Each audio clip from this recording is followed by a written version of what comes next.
Hello बच्चा बाटी, कैसे हैं आप सभी। आज हम देखने जा रहे हैं क्लास 8 सिविक्स का chapter understanding our criminal justice system. Criminal justice system क्या होता है हम प्रीवियस वीडियोस में कवर कर चुके हैं।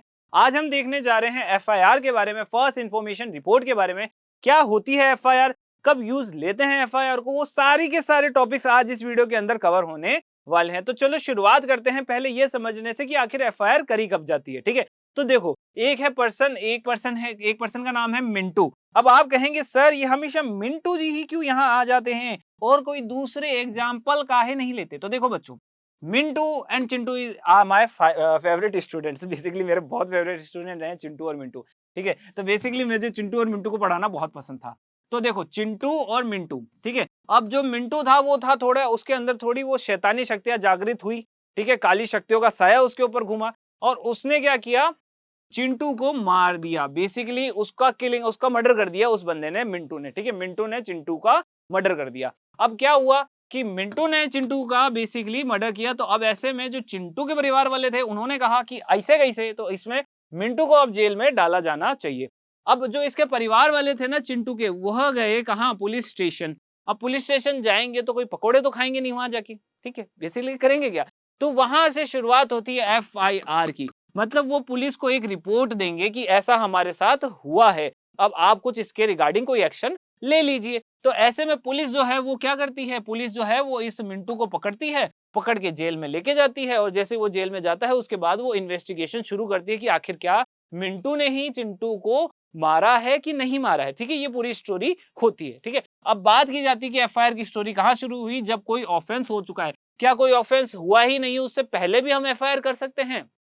तो देखो बच्चों कई सारी चीजें वर्ल्ड में होती है, कुछ पॉसिबल होती है, कुछ पॉसिबल नहीं होती है। ठीक है, तो आपके लिए ये समझना जरूरी अभी बस इतना है कि आखिर ये एफआईआर होती क्या है। ठीक है, तो एफआईआर बस एक बेसिक एक रिपोर्ट होती है, जब कोई क्राइम कन्विक्ट हो जाता है तो उसके बाद दे दी जाती है। ठीक है, begin their investigation into a crime. अब जैसे ही एफआईआर रजिस्टर की जाती है, ठीक उसके बाद से इन्वेस्टिगेशन शुरू हो जाती है उस क्राइम से रिलेटेड। इन्वेस्टिगेशन क्या होती है, इन्वेस्टिगेशन में पता लगाया जाता है एविडेंसेस और बेसिकली विटनेसेस को एक्वायर किया जाता है। उनको मतलब बेसिकली एक्वायर तो नहीं किया जाता, उनको बेसिकली लाया जाता है, पता किया जाता है कि क्या ये क्राइम उस बंदे ने ही किया है जिसके अगेंस्ट में हमें एफआईआर मिली है। अब यह जो डेफिनेशन है उसको पढ़ लेते हैं। The law state that is the compulsory for an officer in charge of a police station to register an FIR wherever a person gives a information about the cognizable offense। cognizable offense क्या होता है, तो बच्चों एक ऐसा जघन्य अपराध होता है जिसके रिगार्डिंग हम ये देखते हैं कि उसके रिगार्डिंग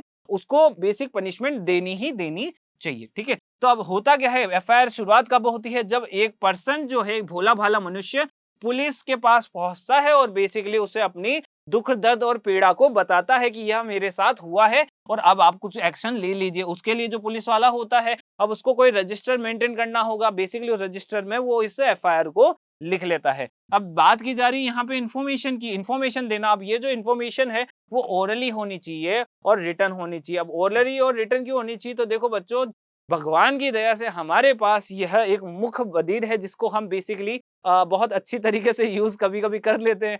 तो अब ऐसे में होता क्या है ना कि ओरली तो हम दे सकते हैं, पर उनकी तो बात करो जो ऐसे बेसिकली है ना ओरली उस चीज को नहीं बता सकते।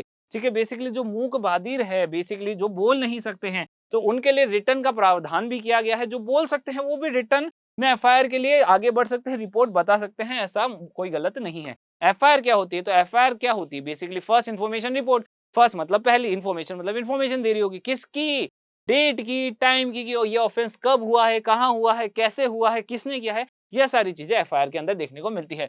Date, time, place of the offences, detail the basic facts of the offences, कि कैसे हुआ, कब हुआ, ये सब, including a description of the events, कि कैसे कैसे डिस्क्रिप्शन इनके देने, कौन कौन से इवेंट हुए थे, साथ ही साथ एक्यूज एंड विटनेसेस, कौन एक्यूज था, कौन विटनेस था, the name and the addresses of the complaint, की किसने कंप्लेन दी है, क्या उसका एड्रेस है। ये सारी चीजें उस एफआईआर के अंदर हमें देखने को मिलती है। There is a prescribe form in which the police register an FIR and it is signed by the complaint. तो देखो होता क्या है ना, बेसिकली पुलिस के पास एक स्ट्रक्चर फिक्स है कि इसी स्ट्रक्चर के अंदर एफआईआर लिखी जाएगी। नेम, प्लेस, ये सारे डिस्कशन, विटनेस, एक्यूज, ये सारे उसके अंदर होंगे। साथ ही साथ नीचे है ना साइन भी करवा लिया जाता है कि हाँ कंप्लेन इस बंदे ने करी थी, हमने मन से नहीं करी, कि इस बंदे ने इसको एग्री भी किया कि हाँ ये कंप्लेन जो है वो मैंने ही करी है। तो चलो समझ में आ ही गया होगा कि आखिर ये बेसिक एफआईआर क्या होती है, कैसे काम करती है। तो ये सारे जो पक्ष थे वो एफआईआर से रिलेटेड थे। एफआईआर के अंदर इतना ही जानने के लिए ही काफ़ी है। तो बच्चों आज के इस वीडियो के अंदर इतना ही। इस वीडियो से रिलेटेड कोई भी डाउट, कोई भी डिस्कशन, कोई भी आपका सजेशन होता है तो वो आप कमेंट सेक्शन में हमें बता सकते हैं। वीडियोज़ अच्छे लगते हैं तो लाइक करें, बहुत अच्छे लगते हैं तो कमेंट भी कर दें और कुछ ज़्यादा ही अच्छे मतलब सर लल्लन टॉप ही बना दिए हैं वीडियो को, तो आप इसे सब्सक्राइब भी कर सकते हैं जिसका नाम है स्कोर शाला। ओके, तो चलो आज के लिए इतना ही। Thank you.